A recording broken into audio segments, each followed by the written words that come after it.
নমস্কার বন্ধুরা, মায়ের রান্নাঘরে তোমাদের সকলকে স্বাগত। আজ আমি চলে এসেছি আমাদের ঘেরিতে। এই দেখো আমাদের ঘেরি, এই ঘেরির মেন পুকুরে মাছ ধরা হবে। তো দেখি কি কি মাছ ধরা হচ্ছে।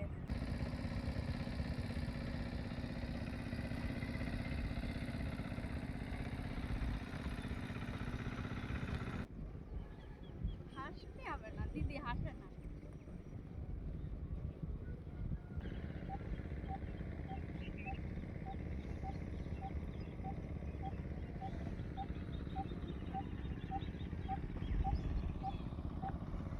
কালকে আসবে না তো, ওরা পরশুদিন ছাড়া লাগবে না।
শুধু মাছ দেখে, কোনো কাজ করে না, শুধু মাছ দেখে,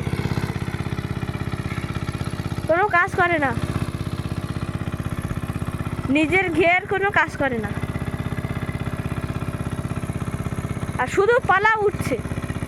এত পালা দিয়ে রাখে কেন তা জানি না।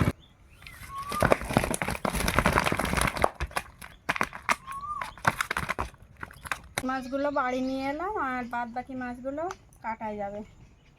একটা তেলে দিয়ে তো 500-600 করে ওয়েট হয়েছে। এই মাছগুলো রান্না করবো, আর এগুলো থাক। ঘুরিতে এত রোদ থাকা যায় না বাবারে, মাথাটা যন্ত্রণা হচ্ছে আমার। ওরা মাছ ধরছে, ধরুক। মাছ কাটা হয়ে গেছে, ধুয়ে আনি।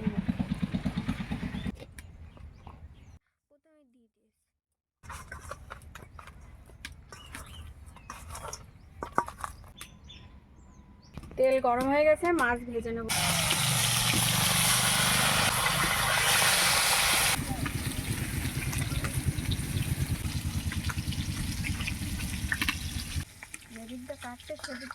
এই ঘেরের থেকে এসে ভীষণ কষ্ট হয়ে গেছে, ওই জন্য তাড়াহুড়ো করে একটাই তরকারি রান্না করবো, আলু আর মাছ। আলু বেটে নিয়েছি, পেঁয়াজ, টমেটো, আদা, কাঁচা লঙ্কা। কাঁচা লঙ্কা আদাটা বেটে নেব।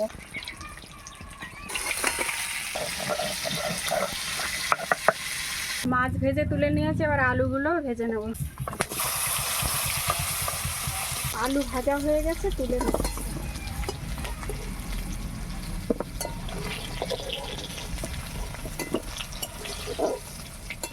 একটু আর রসুন দিয়ে দেবো, দিয়ে দিচ্ছি টমেটো কুচি, দিয়ে দিচ্ছি আদা কাঁচা লঙ্কা বাটা,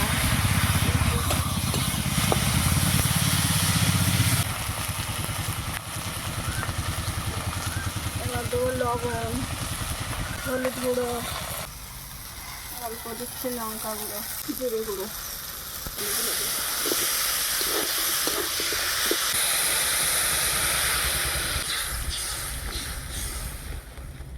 আলু সিদ্ধ হয়ে গেছে, এবার মাছগুলো দিয়ে দেবো।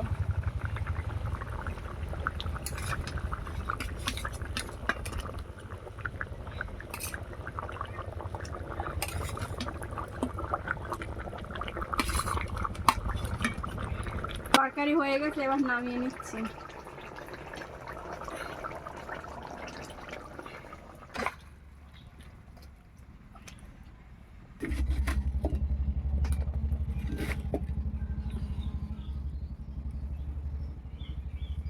তাড়াহুড়ো করে রান্না করে নিলাম, এবার খাওয়ার পালা।